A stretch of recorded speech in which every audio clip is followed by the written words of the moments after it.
Today we will talk about the 38th Pauri, the last Pauri of Japji Sahib, where Guru Nanak has given a beautiful understanding of how to live life.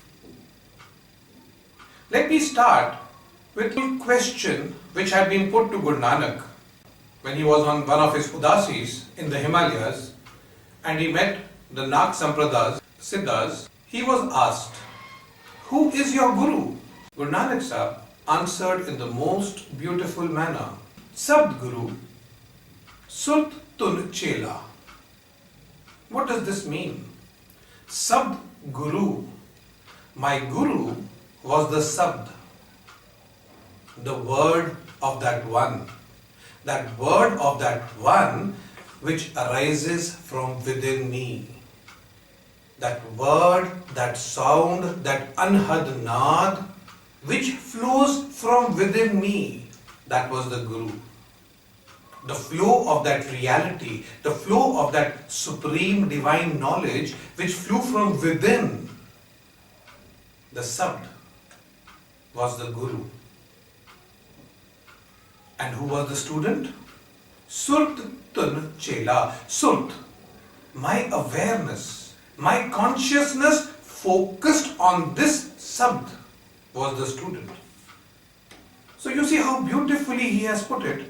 The information, the divine knowledge flew from within.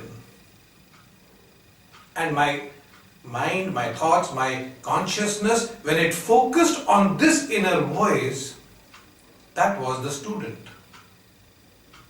Yeah? The knowledge is not outside. It is deep within. Then why don't we hear it? Why are we not able to grasp it like Guru Nanak did? Maybe because the workshop is not ready. The workshop is heavily corrupted.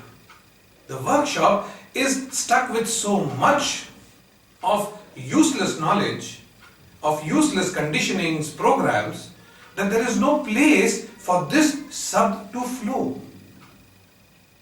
Yeah? So in the 38th Pauri, which we will discuss today, let me first recite the Pauri for you and then we will see how best to understand it.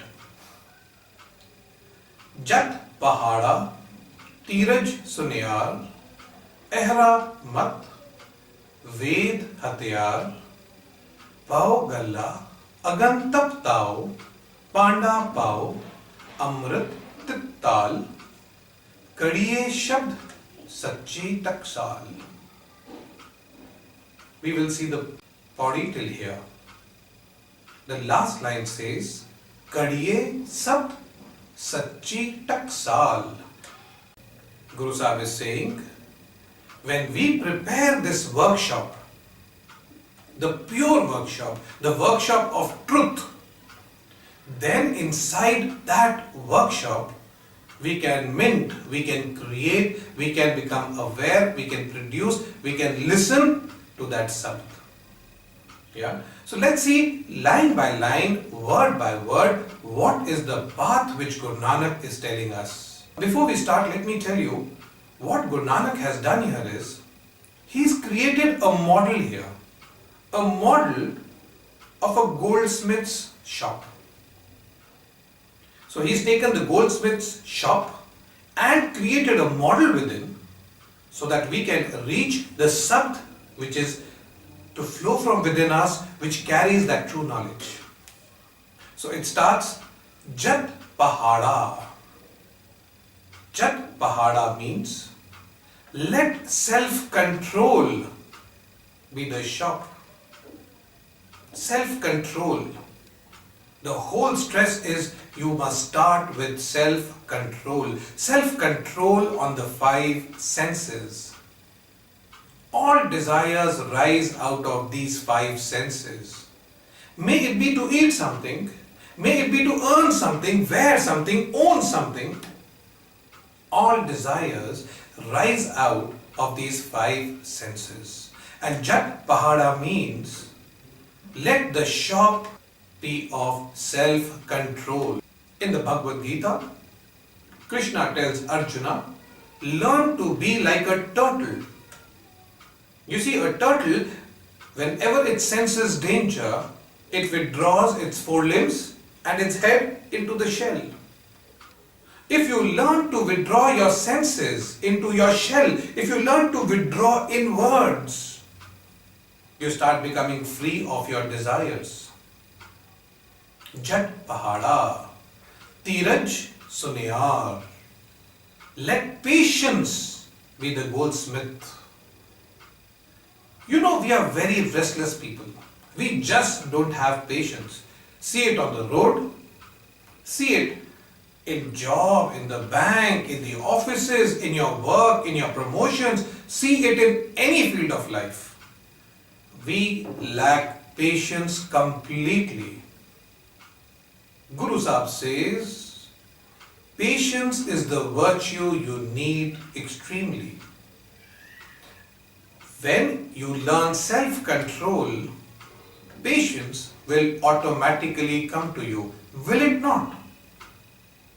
When you learn to control your desires, when you learn to be self-satisfied, humble, to leave the outcome of things on Him, when you learn to accept things as they are, patience will become your strongest virtue.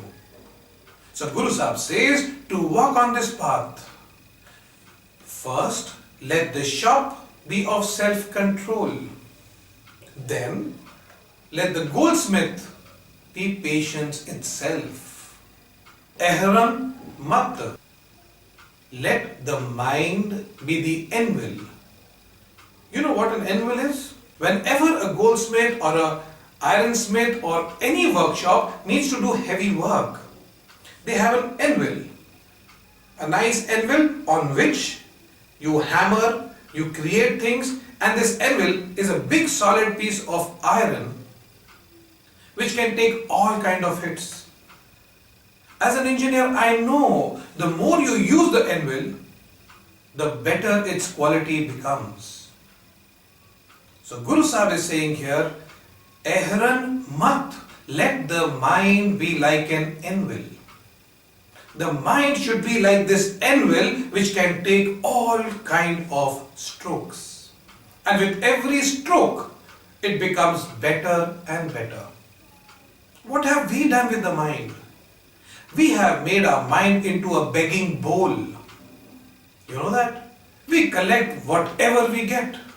We keep storing it away. A begging bowl is what our mind is today. Collecting, storing, keeping, holding on to things which are of no use to us, which are a disaster for us.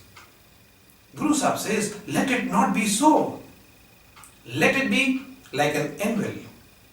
Let it be an equipment on which every kind of hit only makes it better. So, Ehran mat ved hatyar. On this evil, use divine knowledge as the tools to hit. Why do you need to hit? You know how we take knowledge? We take it nice and smooth. You sit in a comfortable place and you read and you listen. No. The knowledge must go in like a hammer strikes the evil. Tuck! That is how the knowledge must go into the mind. There have to be big hits. They have to be taken strongly. You have to work on it. You have to show it in your life.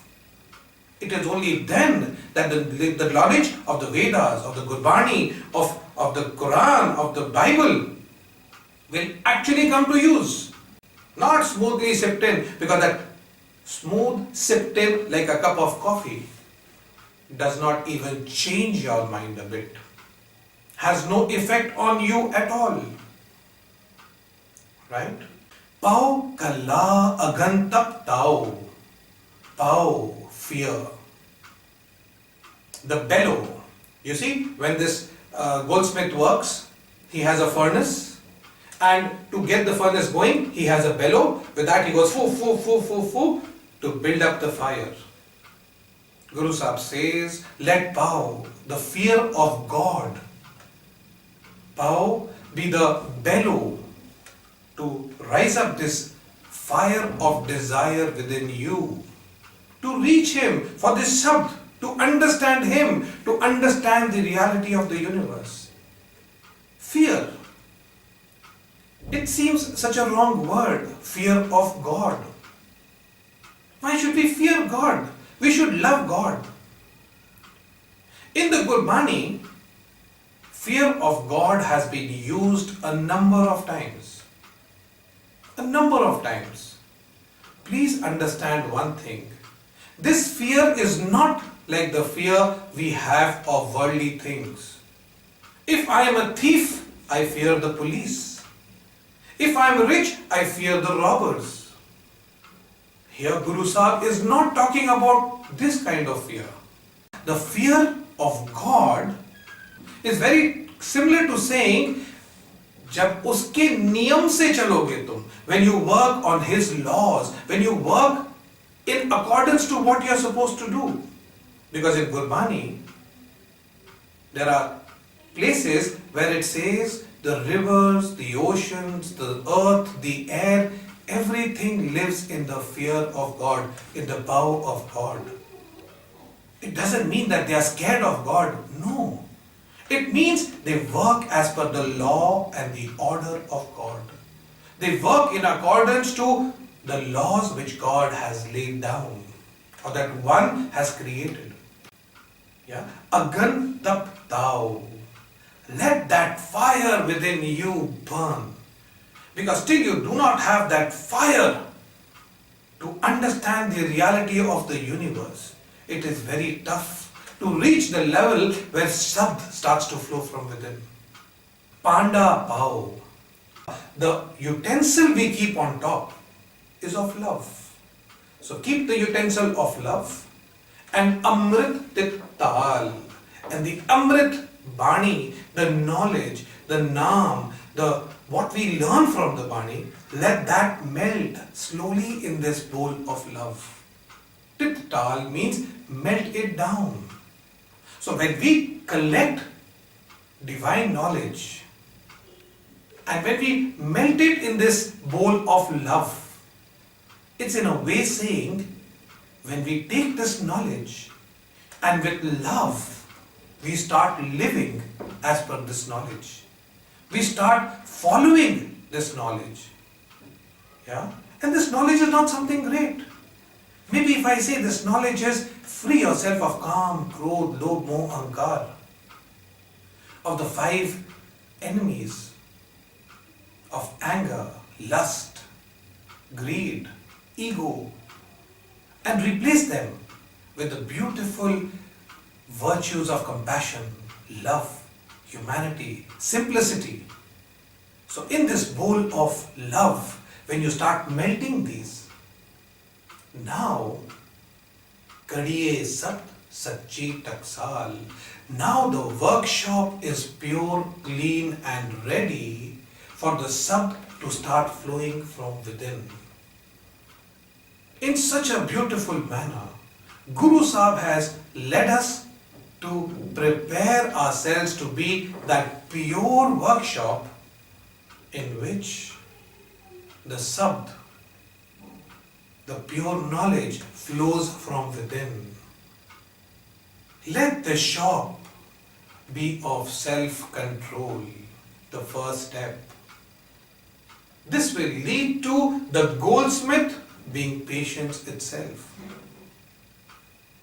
Let the mind be the anvil on which we need to work, and the divine knowledge of the Vedas and the remaining Granths be the tool.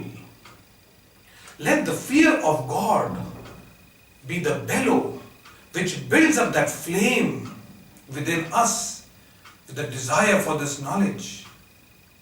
Let the bowl be of love in which we melt this divine knowledge and drink it up. Let it flow out of our life. Let us be the bowl of compassion, of love, of simplicity, of humbleness. When we are in such a way, the workshop is ready. And in this workshop, Sabd is created. Sabd will start to flow. This is the model of the goldsmith's shop.